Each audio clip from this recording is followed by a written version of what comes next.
tell her? No. Because she has to grade us, though. She'll watch it afterwards. Because it records. Yeah, it records. And then it'll have everybody else's. I'm gonna record into OBS as well this time. Mint.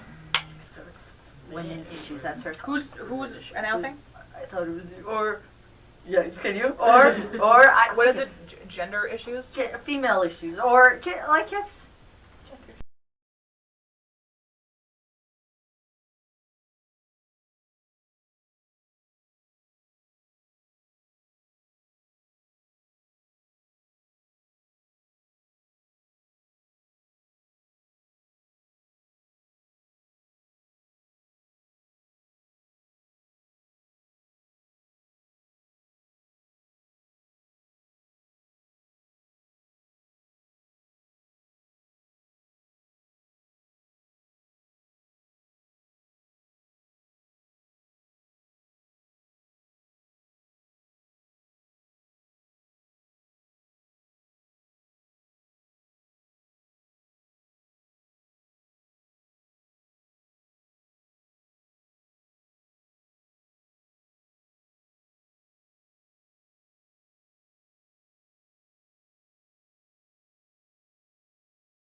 nowadays I feel like I'm giving myself more criticism.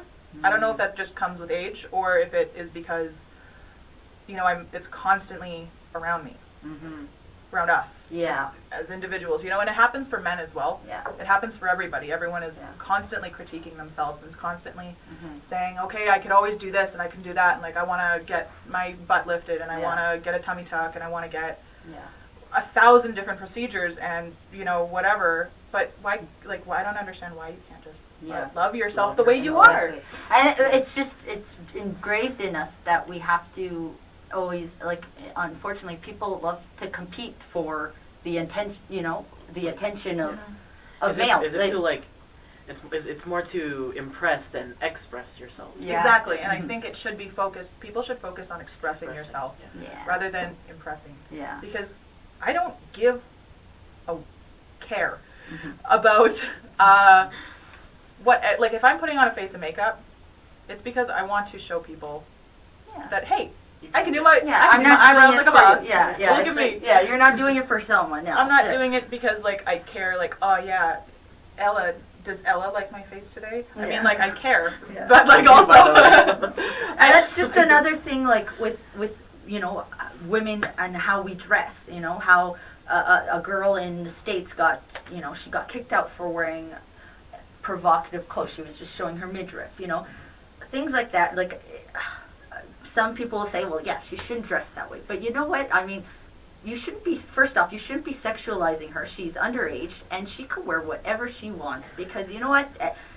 It's not like, it's just, if we tell women that, I'm not saying she should be naked, but if we're telling women that they shouldn't dress a certain way, where does it stop? Because you know what? If you're telling her she shouldn't show her midriff, then it's telling her that you're being sexual, you're sexualizing her, and she's underage, and that we should, I don't, and like, why is a belly button, oh, it's so spooky, and why everyone is... has them, everyone has unless them. you're a freak of nature. Yeah, and like, why is it okay for men to be shirtless? Well, that's exactly it. And the fact when these girls get kicked out of class because they're not wearing the proper clothing, you're essentially impressing on these poor girls, saying, you know what you're wearing is more important than your education.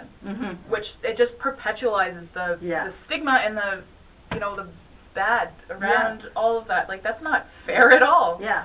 I mean, if the teacher went up to one of the guys and said, you know what, you should put your shirt back on because you're distracting all the female students. They can't learn. They wouldn't. Would they say that? No, they would never say that. Never. But in a way, it's like saying that the male education is more important than the female because you showed your midriff, you're distracting Bob here, and he can't get it. I mean, it's a two-way. Like, it could be seen both ways. So we got to start with these young people and show that it's not.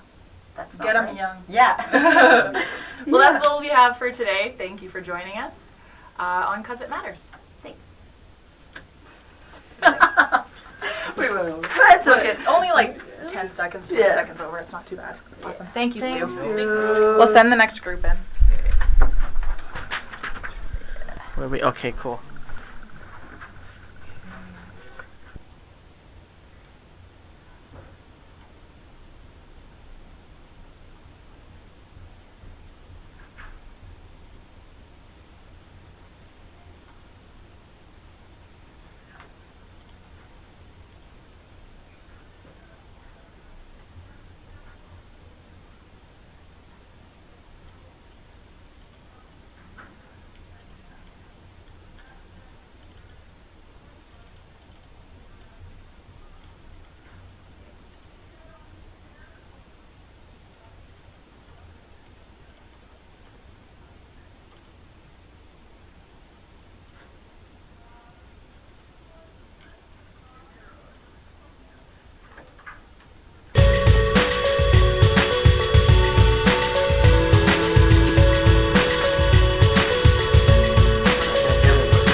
Oh, you're saying we're ready.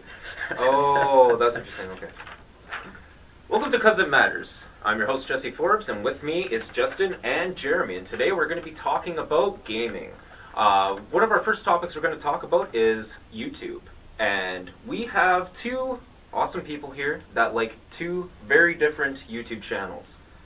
Number one, Justin, who you voting for? I'm going with Markiplier. Markiplier. Okay, so what about Markiplier is why you're a fan? Like, what about him? The reason I watch him is because there's a lot of YouTubers I watch that sometimes I just get annoying to listen to. A lot of them think they're being funny and they're not. Markiplier doesn't really try too hard, I find. Mm-hmm. His voice is also nice to listen to. He has a voice for like radio. Also the games he plays. A lot of horror games, indie games. And when you watch him play a horror game, it's actually like exciting, you know, because it's like, I don't have the balls to play those games myself, so I'll just watch someone else play it. Yeah, no, That's fair enough. probably the main reason I watch him. Yeah, awesome. Who are you going for, Jeremy? Well, unlike Justin, I'm going to go in the direction of a group type of channel. And my group I'm backing this time around is the team of Eagle Raptor and his buddy Danny, known as the Game Grumps.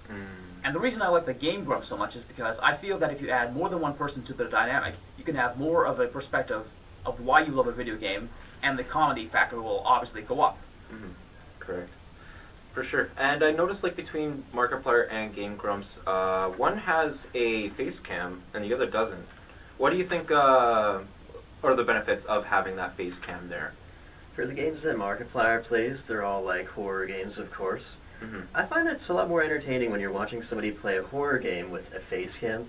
You get to see their reaction to it, and it just adds to it, I think.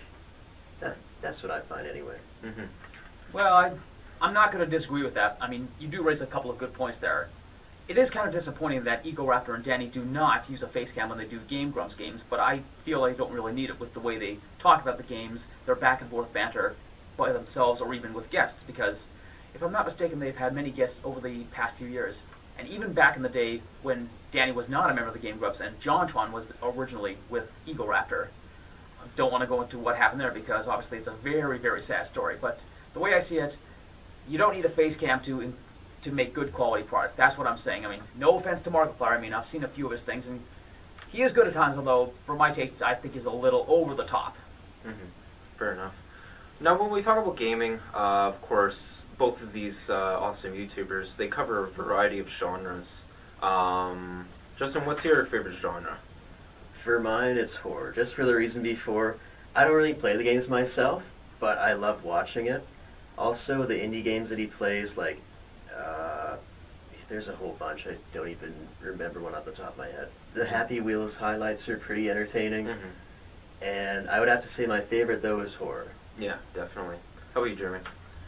Well, given my age, I'm 32 by the way, I generally tend to gravitate more towards old school games, side-scrolling platformers like the original Super Mario Bros. And other games of that sort. Mm-hmm. In fact, on a more modern type of game, one of my favorites recently was Super Meat Boy, an indie game made by Team Meat. That one's tough as balls. I mean, you go from point A to point B, but you have to guide your character and avoid unimaginable traps that will destroy you in one single hit. Mm-hmm. And the way I see it, if you can hone your skills in those kind of games, it makes me want to play more and just keep on going as a gamer. In fact, that's the bread and butter of my YouTube channel. Right. That's awesome. Now, when we talk about side-scrollers even, I kind of think of fighting games almost. Fighting games have kind of branched into, some are side-scrollers, but some are also 8-way runs, right? Yeah. Absolutely. What are your guys' opinions on that? Justin, how about you? I don't mind them. I never really grew up playing them very much, but I always had fun playing Mortal Kombat on, say, the 64, and obviously on the older consoles as well, like Super Nintendo. Mm-hmm. The ones that really grabbed me, though, were the Dragon Ball Z games, where it's sort of like a big 3D environment. You can, like, throw each other into, like, mountains and stuff. Mm-hmm. Those were the ones that I enjoyed the most, even though I don't really play fighting games very often. Also, Tekken is pretty good. Yeah, Tekken's awesome. How about you? I'm kind of in the same boat as Justin. Like him, I actually grew up playing the Mortal Kombat games, and to a lesser extent, Killer Instinct for the Super Nintendo. And yes, the side-scrolling aspect of fighting, just draining the health bar and performing fatalities, all sorts of fun. Absolutely. And I've also had a few experiences playing some of the 8-way you said it was? Yeah, 8-way. Yes, in the style of the Tekken games. Yeah, not exactly the same, but it's still very fun. Yeah. Although as far as fighting games go, and I know I'm probably going to get a lot of heat from this, especially from diehard gamers, one of my favorite fighting game series is, without a doubt, Super Smash Bros. I just find it so cartoony and goofy, and putting all the renowned Nintendo characters in that same environment, it's just fun you cannot overlook. Well, it kind of like crosses the threshold between like an 8-way and a side scroller. Actually, I put it more into a side scroller, but the thing with that game is you have one box and it doesn't move each way. It's just kind of you're in an arena almost, right? How do you feel about Smash Bros? I love it. I grew up playing it my whole life, and I owned every one that came out, and it was the fighting game that even my friends that didn't play fighting games were into. So I love it, man. There's a huge following behind it too. Yeah. Especially true with Melee. That seems to be the Yeah. best one of the bunch, according to many diehard gamers. Yeah. Although, personally speaking, my favorite is the original. It's what I started with, and it's what I'm going to die with, so to speak. You know, it's amazing too, the community that kind of evolved with Melee over the years. Like, tournaments are in the hundreds of thousands of dollars in prize pools. Like, you know, it makes me wish I kind of worked a little harder on that. you know? Yeah, I actually read an article recently about how there was an organizer who set it up over a Easter weekend, but because of the people not showing up because it was Easter weekend, they lost like 20 grand because they set up all these prizes, they had hosts and everything. Oh, no. Ooh. Yeah, it's crazy. That's a Somebody little- was laughing for sure, but not to the bank. Yeah, no kidding. Holy. Well, we gotta thank Nintendo for a super awesome game like Smash Bros. What are some of your guys' favorite companies? I'll go with you first. Nintendo and Rockstar. Those are the Rockstar, two for me that will always stand out. Not only just for Grand Theft Auto for Rockstar, but they also had Red Dead Redemption, Red Dead Revolver. I was also a big fan of L.A. Noire. That was a pretty good one too. I heard that was a good game. I never played it though. Oh, I would definitely recommend What's it about? Well, basically, it takes place in the 40s. It's in L.A., obviously. Right. And basically, you're going around solving mysteries. And the interesting thing about the game is that they had a studio where an actor would sit down. They would record the actor's face in a full 360 view. And so rather than having like a completely, I don't know if I'll explain it quite right, but basically you're watching a video of the person's face as they're going through the dialogue, but you're sitting there in the game world talking to them, and you'd actually have to pick up on facial cues to tell if they're lying or not. That's interesting. Yeah, it got really good. It's awesome. I definitely recommend it. How about you, Jeremy? What's your favorite?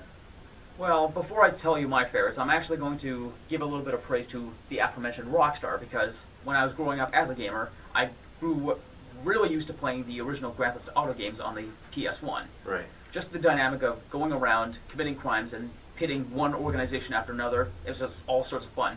And at the same time, having to evade all the authority figures, especially when the Secret Service and the military got brought in, that just was so cool. I will always remember those games just for that fear and excitement factor. Absolutely. And personally, as far as game developers goes, Nintendo, obviously, because that's what I grew up with and that's what I'll die with. But more importantly, Capcom's a big one for me. This stems all the way back to the late 80s, early 90s, when I really cut my teeth as a gamer, especially with the Mega Man franchise. First game I ever played from Capcom, Mega Man 2. And without no surprise, everyone seems to think that one's the greatest one of the entire series. For sure. And then when Mega Man X came along, another Capcom offshoot of that same series, that just blew the competition out of the water and increased the fun factor tenfold. Oh, I believe it. Yeah. And of course, as far as a different style of game that I haven't touched on yet, the Resident Evil series. Oh, yeah. One We're of talking my- about horror too, right? Yeah. Absolutely. Resident Evil's a big one. It Yeah. was Yes. pretty good. Did they drop Mega Man?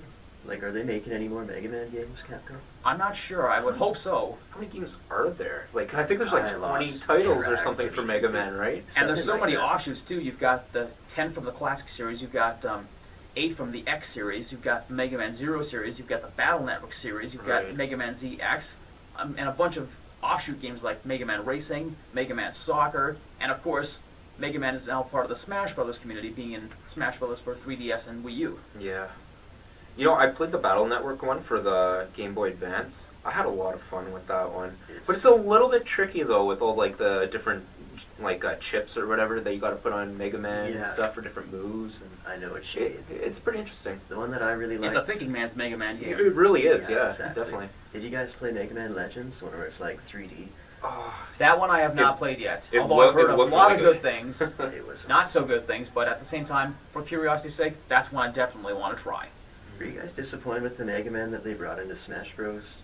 I always wish that they added. well, like, they Mega they Man brought X. back was it the Mega Man 2 Mega Man? Yeah, Yes, I right? just thought he looked too much like a little kid. I wish like the alternate costumes for Mega Man or something like that were Mega Man X, Mega Man Legends, and I think it's the Mega Man X I really like. I think that one looked like really flashy with like a Yeah, totally yeah. different suit. And definitely my favorite one. that would have been cool to have in Smash Bros. Definitely. But anyway, slice it, Mega Man rocks. Absolutely. Definitely. But anyways, this is 'Cause It Matters. A little bit of insight to our love of gaming. Thank you guys very much for joining us, and we'll see you next time.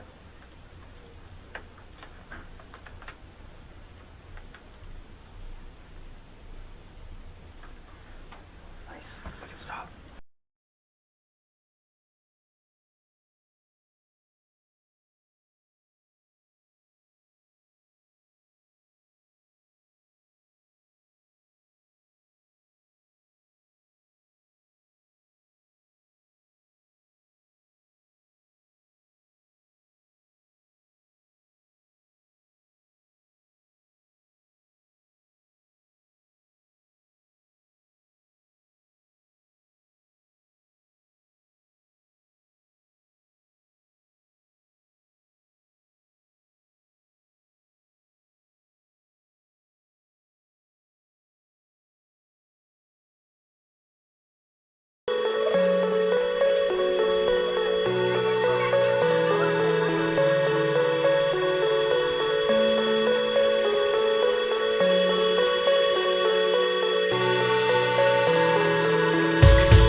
Hey guys, welcome back to another segment of 'Cause It Matters. I'm Riel. This is Davey, and that's Gray over there. So today we're taking on a bit of a controversial subject, and I just want to put it out there. This is strictly for like discussion topics. This does not in any way reflect our views like as a whole. I guess I just kind of want to put it out there. We don't want to offend anybody because our topic it revolves around racism.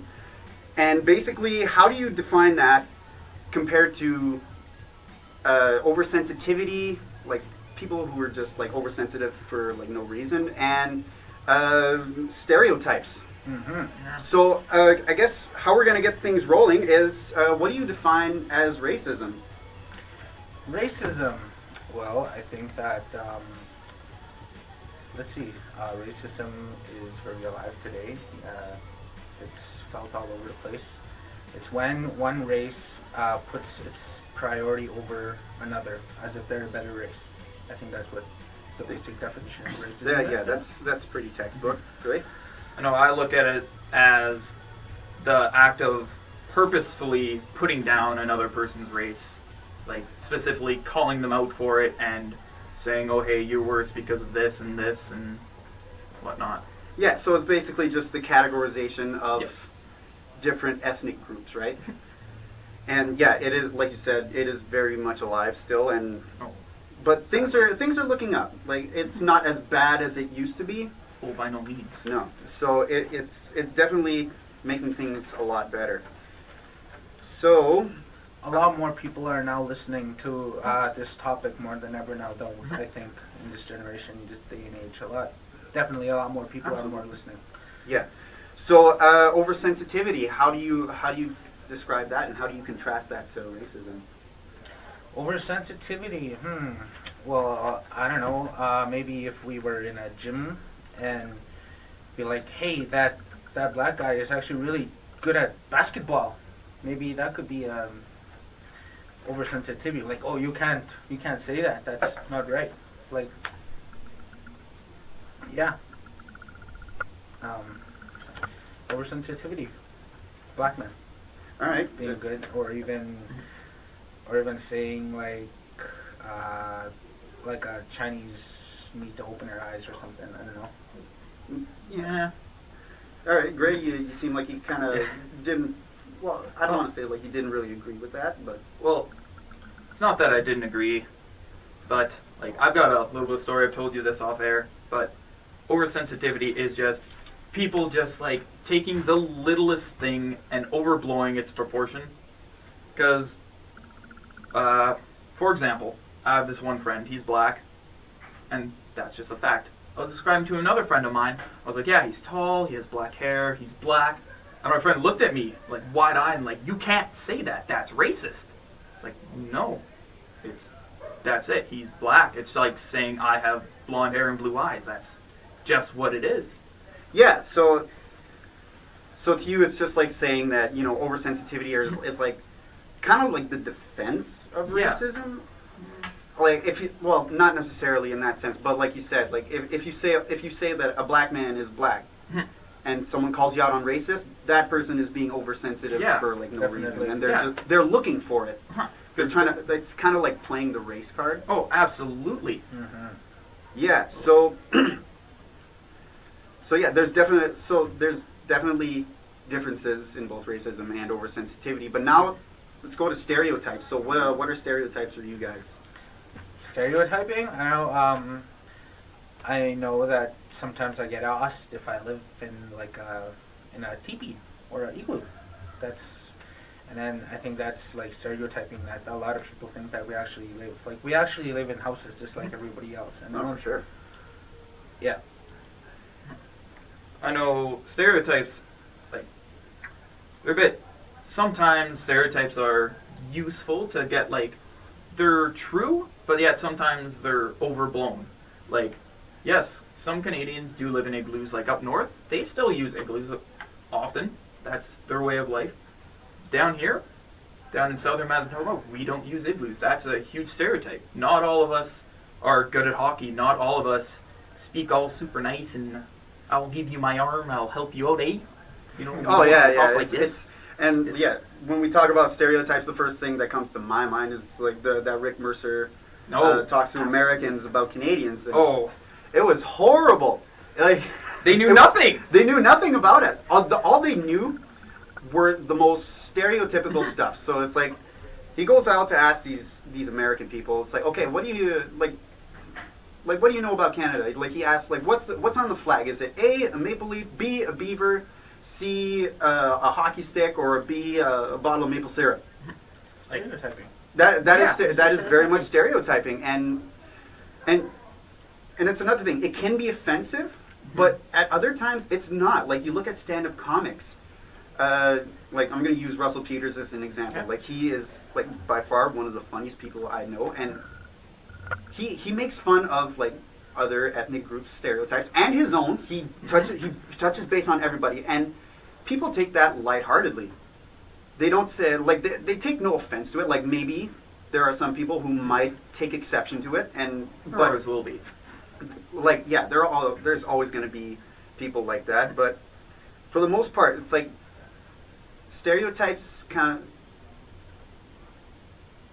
like stereotypes based off of racism are not stereotypes at all, in my opinion. No. But yeah, like to go and say that, oh, like this guy is this way because he's part of this group, like No. that's a little tasteless. But yeah, that's. You said That's it's right. tasteless. So when is it okay to make a racist joke? When is it racist to say that joke? And when is it an actual joke? Well, Like- there was Dave Chappelle who did the comedy thing of he had the like whole crack thing. He's like, shh, yeah. So I think if, people talking about their own people, I think is acceptable. But I think that when somebody a race talks about another race in such a way, I think that's when stereotyping kind of bleeds off into racism and. But the guy who was talking about before, I can't remember his name. What's his name? We were just talking about the comedian Peters. Russell Peters. Russell Peters, like, he's making fun of his own, but he's also making fun of others as well. Like, why is it okay for him to say that stuff, but yet if I said it, it could be taken as racist? Like, why? Where's the line for that?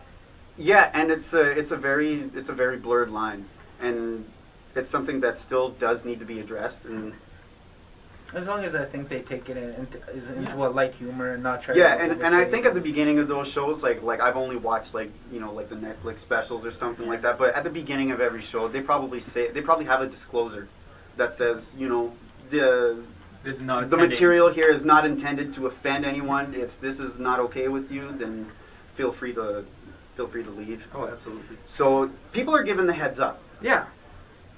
But so then why are people who are given the heads up still stay and watch and then they get mad? and that might come back to oversensitivity. And that's where a lot of more people are more listening now than ever too. Yeah. Yeah, and if you look at today, like I'm going to use the federal government and say what you want about Justin Trudeau. I think he's he's done really good things in terms of some things like involving the bridging the different ethnic groups in Canada. Yeah. Like I don't think there's any doubt about it. There are some things that he could obviously work on, but we won't get into that. Yeah. It's like I'm gonna use his cabinet that he chose. Like it's gender equal, which is great. And you also see some ethnic minorities in there. Our Minister of Defense is a visible minority. Yeah, he's a Sikh. Don't quote me on that, but you can tell he's a visible minority. So, do you think other governments should follow that model? Absolutely. Yeah. That way they can get other viewpoints, because I know, like, I have a different viewpoint from someone who would be Native American. I have a different viewpoint from someone from Fiji or Africa. Definitely. So it's nice to get that different view, because they'll have different morals and they'll do things differently. Because Canada is the most one of the most ethnic diverse countries in the world. Yeah. Yeah, absolutely. All right, so we're coming up on our time here. For Gray and Davey, I'm Riel Kamoa, and thanks for tuning in for 'Cause It Matters. Thank you.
Hello, my name is Derek. Welcome to the first edition, 'Cause It Matters Sports Edition. Yes, and I'm sitting here with two guys today.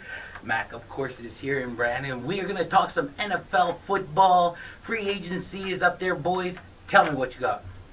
Well, I think the biggest signing might have been by your Eagles right there. You think so? Alshon Jeffrey. I think that was the biggest signing of the offseason, actually. If we're talking free agency, I think that was the best signing. I think you got a 1-year deal. I think it's a good prove-it deal. I think you'll like playing for the Eagles. You'll have a good system there. Doug Peterson is very much a pass-first head coach. He's not a running guy mainly, so That's right. a lot of chances to catch the ball. And I think he has a good quarterback, good young quarterback in Carson Wentz. So I think that was a big pickup. I also think maybe the second biggest pickup, maybe not that big actually, just a low-key pickup probably, would be Dontari Poe to the Falcons. I think that was huge. Him and Grady Jarrett will shore up the middle and help that Falcons defense, which it needed some help last year very much. That's right. They're kind of weak in that aspect of the game. Yeah. Brandon, any thoughts? I mean, trade-wise, I think obviously the Brandon Cooks going to the Patriots and obviously. then getting them. That just their offense. If they can stay healthy, I mean, I'm very excited myself for me being a Pats fan and everything. I think that offense will be something to come up against. A lot of defenses are going to be confused trying to go up against that, and they're going to have a lot of struggle. What do you think? What do I think?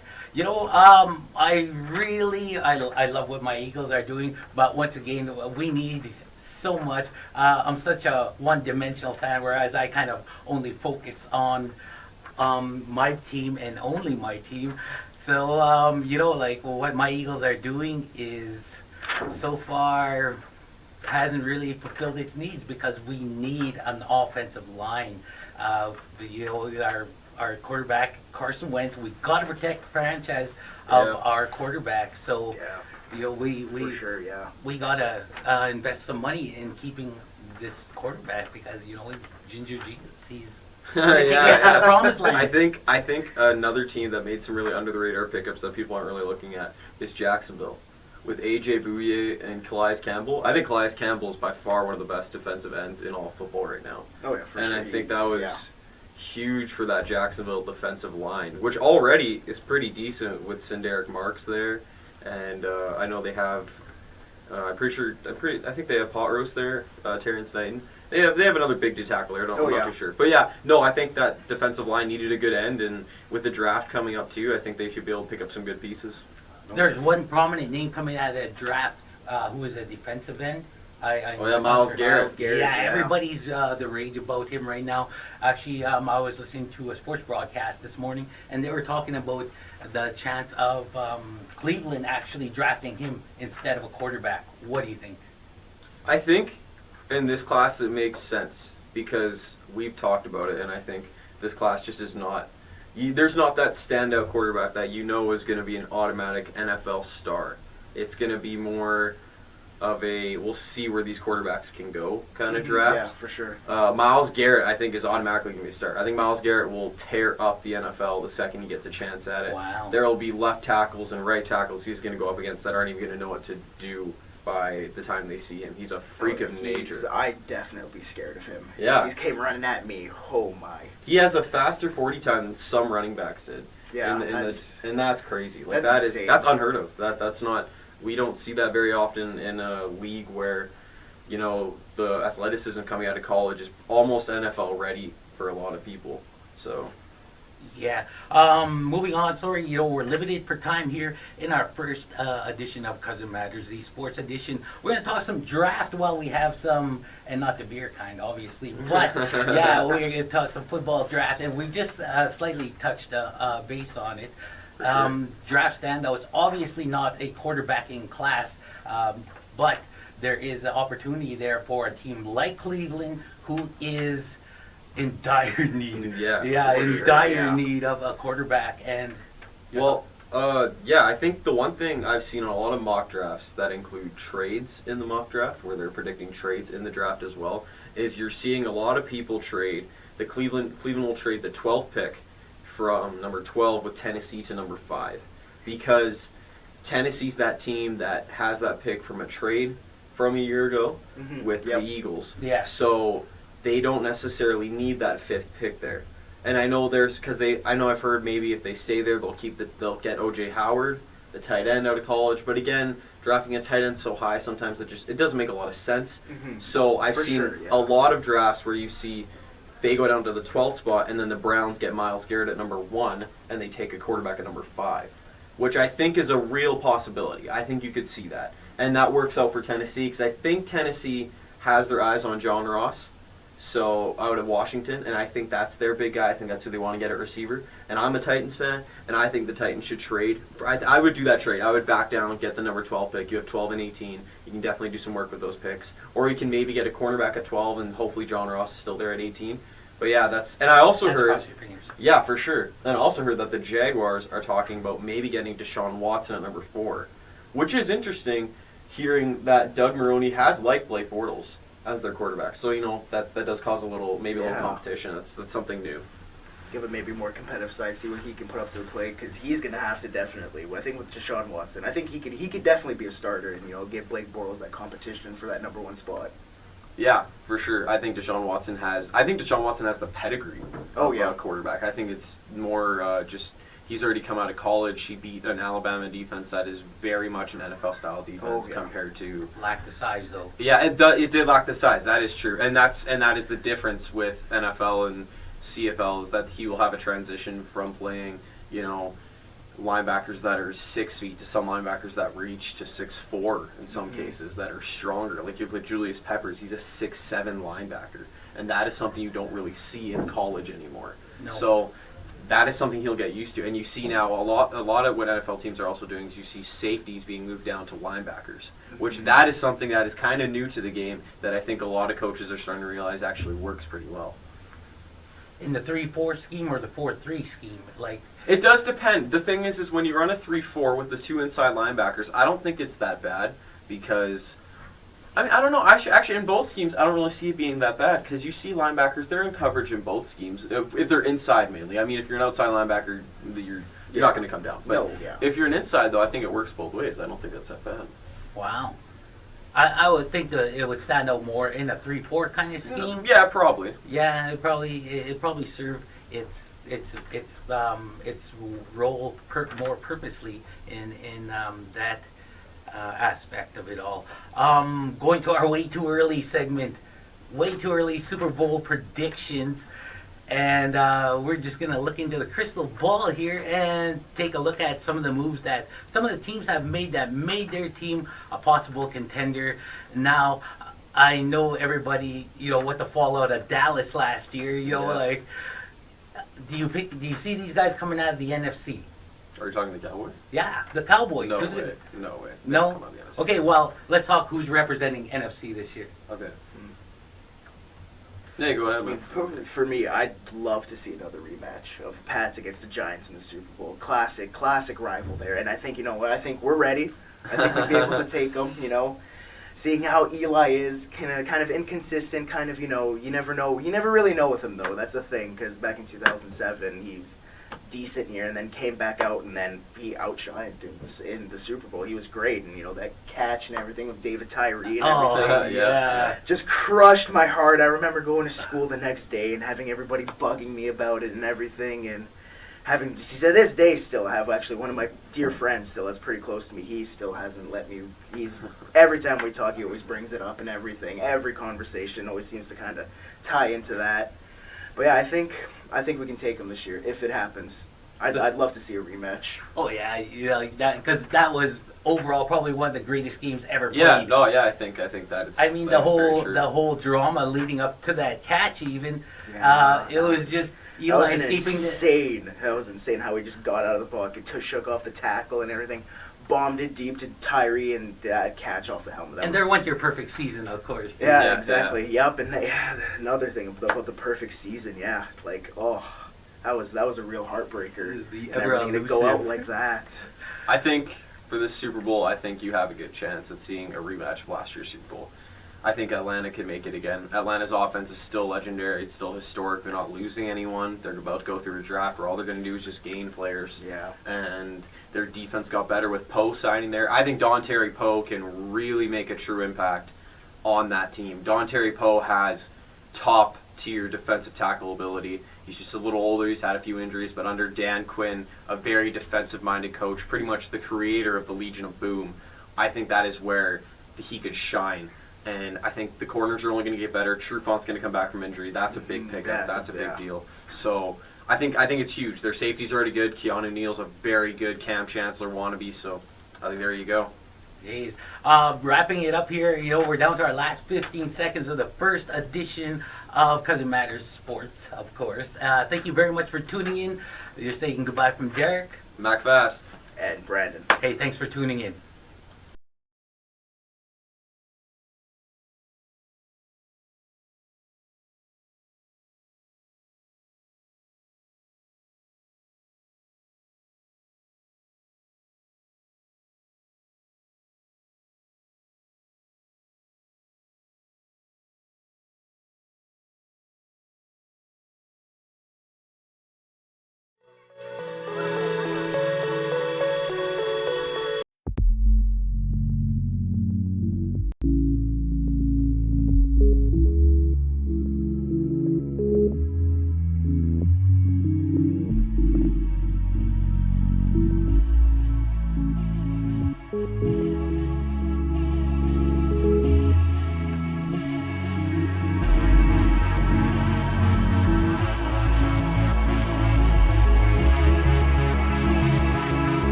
back to 'Cause It Matters. I am James. I'm here with Andrew. I'm Ryan. I'm Janrik. So today we're going to be talking about video games. So video games have a very rich history, and there's a lot of things that people don't quite know. For example, Ralph H. Baer. He is considered as the father of video games. He was born in Palatine, Germany, and his family fled to the U.S. during World War II. He worked with electronics for a number of years and was asked to build the world's best television in 1951. He proposed that the television should be able to play games on it. This notion was rejected. In 1966, while working at Sanders and Associates, he remembered his 1951 idea and created 8 prototypes. The last 2 were known as the Brown Box and the Magnavox Odyssey.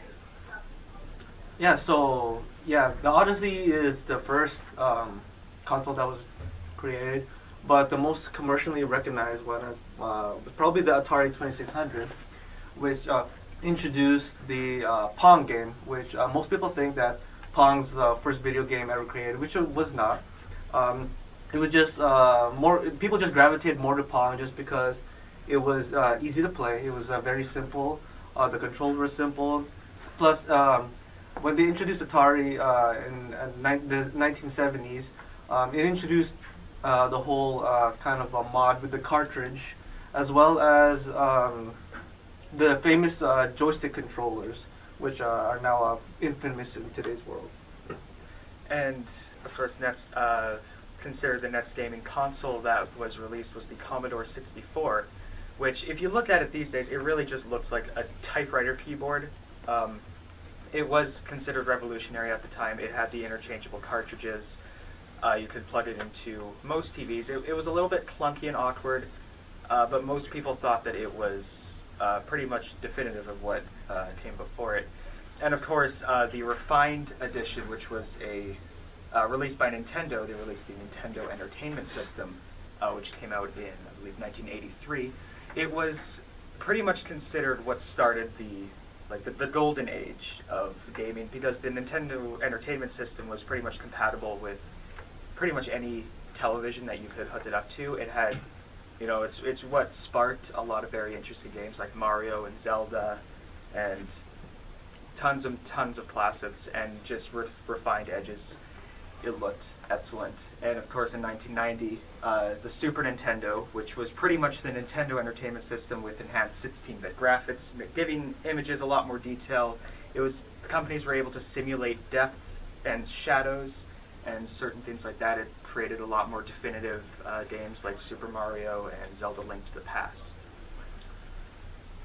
The 5th generation era refers to the games and consoles made between 1993 and 2001. The most popular consoles at the time was the PlayStation, the Nintendo 64, and the Sega Saturn. Known for its leap from the 2D to 3D, as well as the shift from cartridge to optical disc, it was cheaper for them to make discs over cartridges, so that was the new generation. Oh, the new fad, yeah. So every industry that grows incredibly fast will have its failures. A gigantic failure was back in the 1983 to 1985, known as the Great Video Game Crash.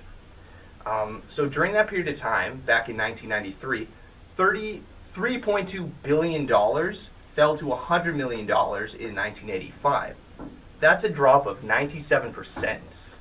That's ridiculous. Yeah. It almost completely destroyed the gaming industry, and many companies were led to bankruptcy.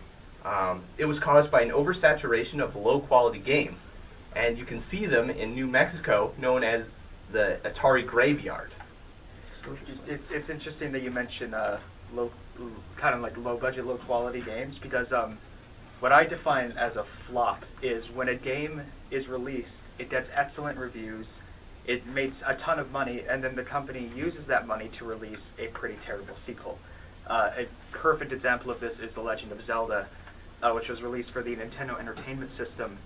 Because it got so popular, they used that money to make a sequel, Zelda 2: The Adventures of Link, which was considered quite terrible.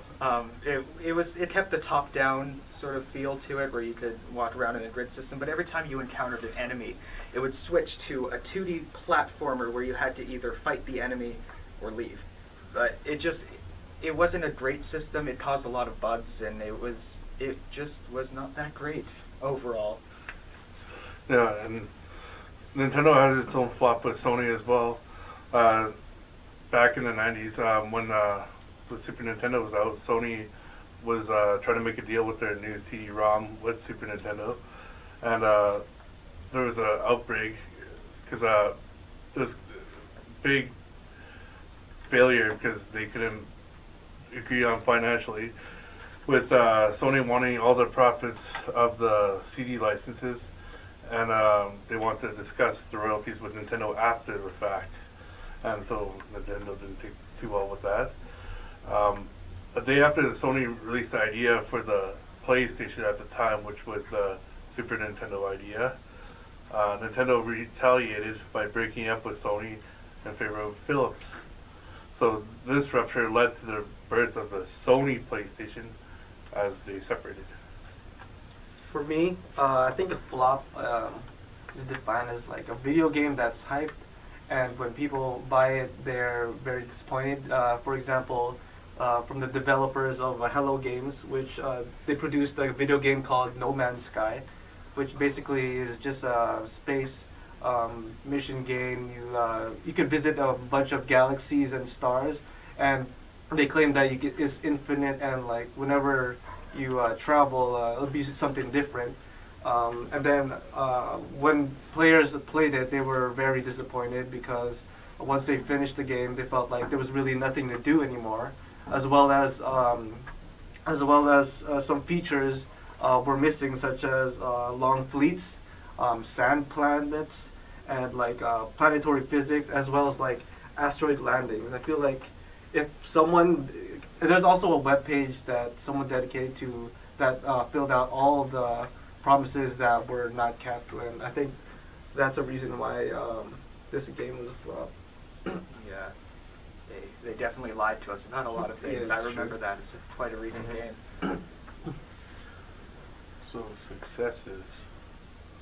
Oh yeah, successes. Definitely what I would consider one of the greatest successes in video games was the jump from 2D to a third-dimensional game, which was the introduction of the N64 and the PlayStation 1.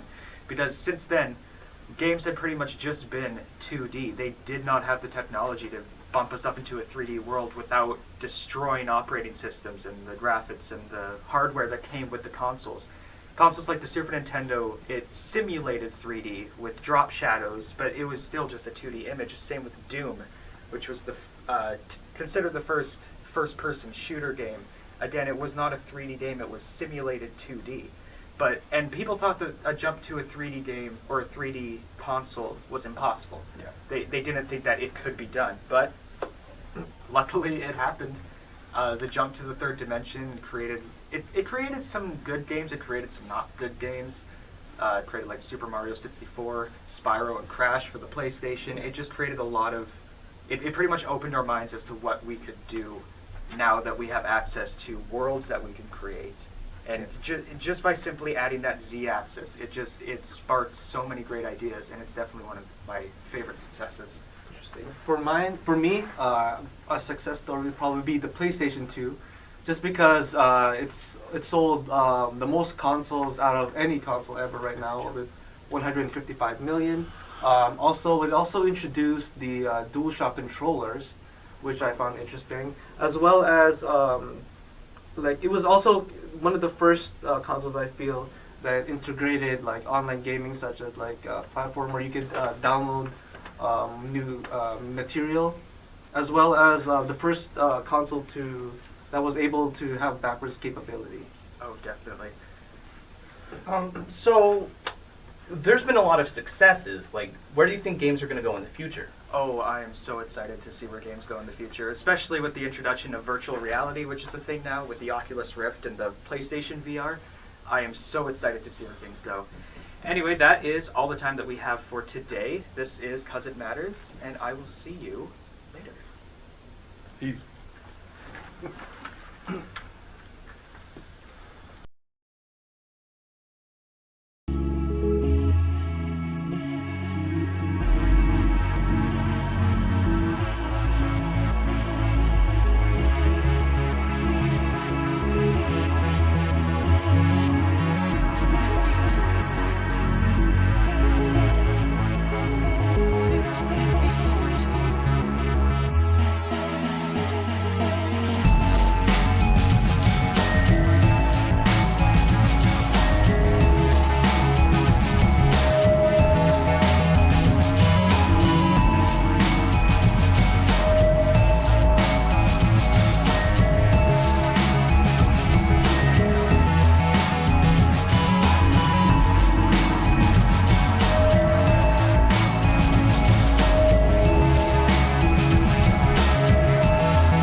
secrets from me.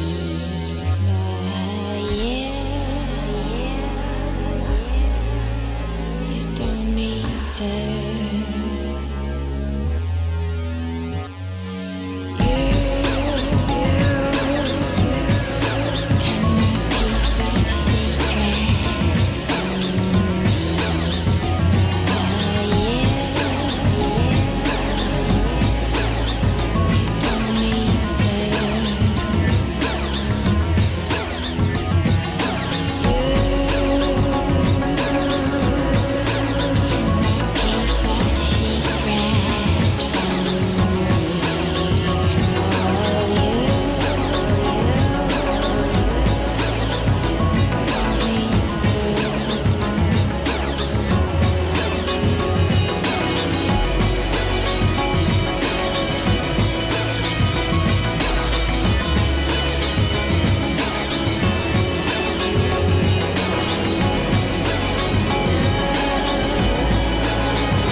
Hello!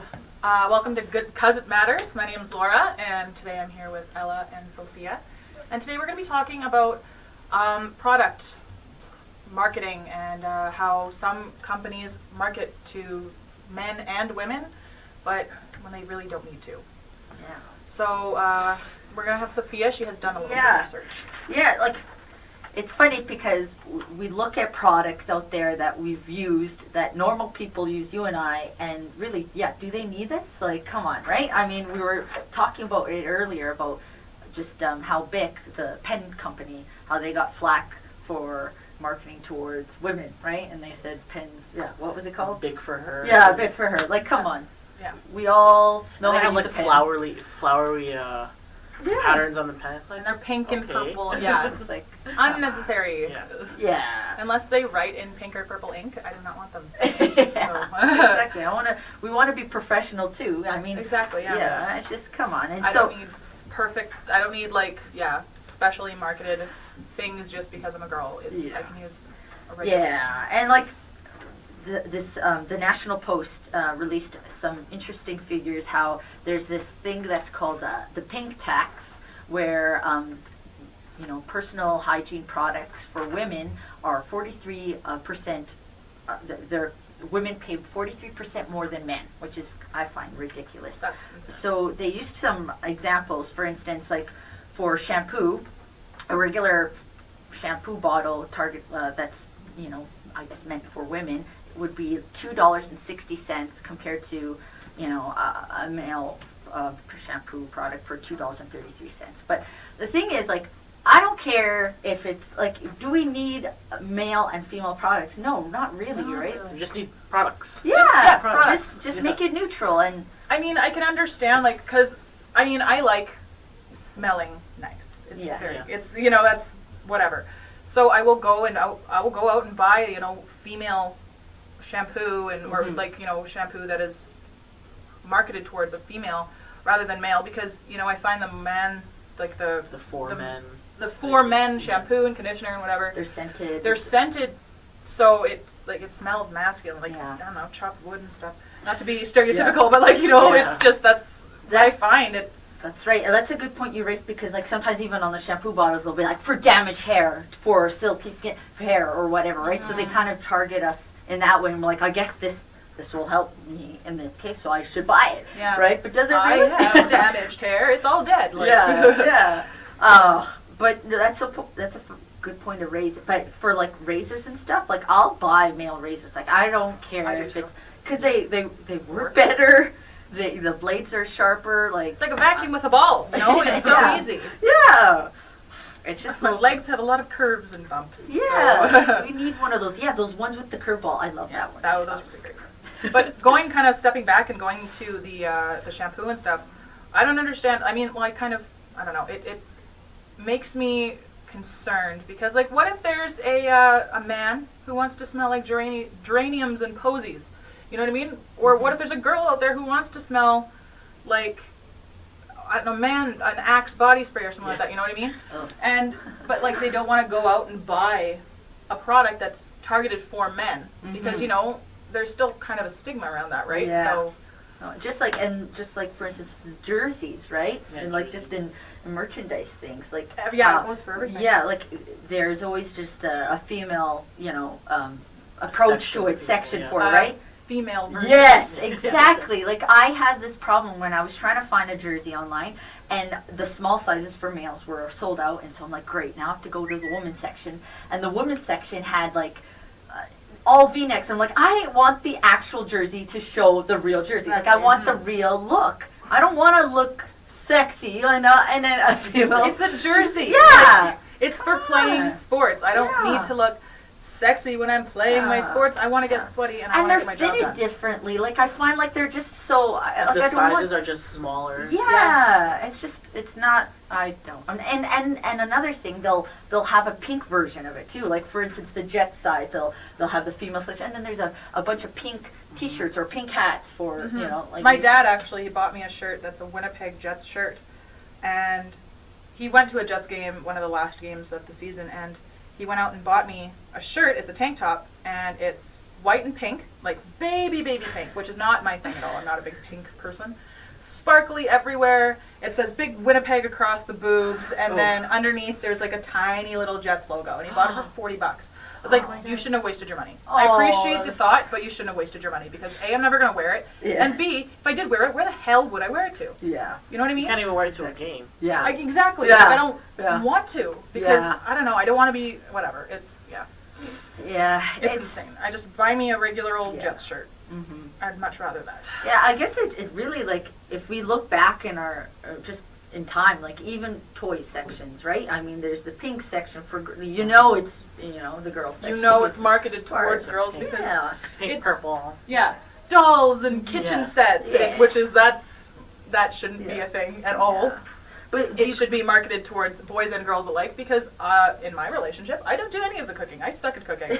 So my boyfriend does all the cooking. And but I mean, when you're a kid, everything that has to do with cooking and, you know, almost homemaking is it's targeted towards girls because that's, you know, the stereotypical gender roles. Stereotypically what women are supposed to be doing. And it goes both ways, right? I mean, for men, I bet they have the pressure too. I'm like, I guess I have to be the, you know, the breadwinner or the handy. Yeah, and it's just like, if we just stop doing that, if we encourage, and I think there's been some, like, change in our society where it's kind of, you see parents accepting little boys buying a doll or a girl, you know, and so if we start there, then, you know, maybe in the future, that would be good. Like, you know, and if we could just, you know, it starts when they're young, but I hope it still continues, you know, this change. I'm hoping, this generation definitely starts,